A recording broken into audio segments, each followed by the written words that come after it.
d'une force de propulsion colossale. Grâce à des techniques d'imagerie, nous sommes désormais en mesure de percevoir le courant d'air surpuissant qu'un éternuement génère.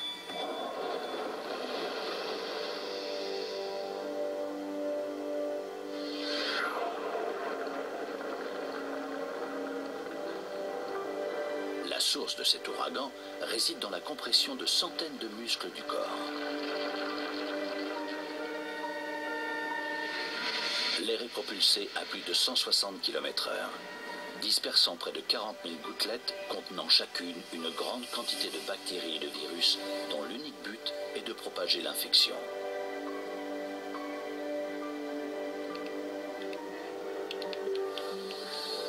Mais quelle distance peut parcourir un éternuement ?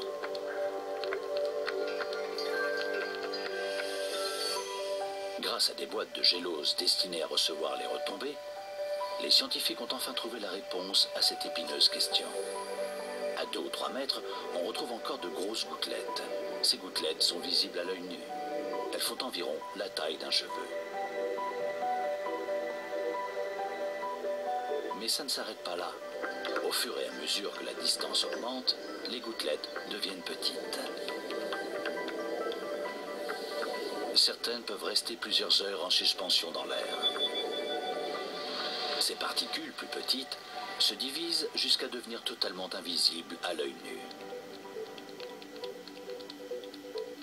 Elles sont pourtant bel et bien là. Lors des tests, les boîtes de gélose placées à 10 mètres étaient systématiquement infectées. En cédant des courants d'air, un éternuement peut facilement parcourir près de 40 mètres. Dans un wagon bondé, aucun de nous n'est à l'abri.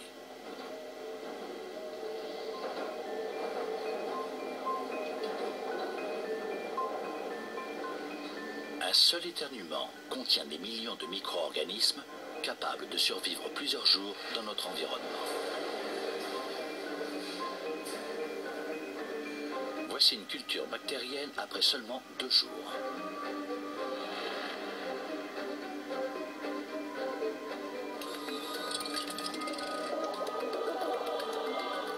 L'éternuement est sans doute l'une des méthodes les plus efficaces pour transmettre une maladie.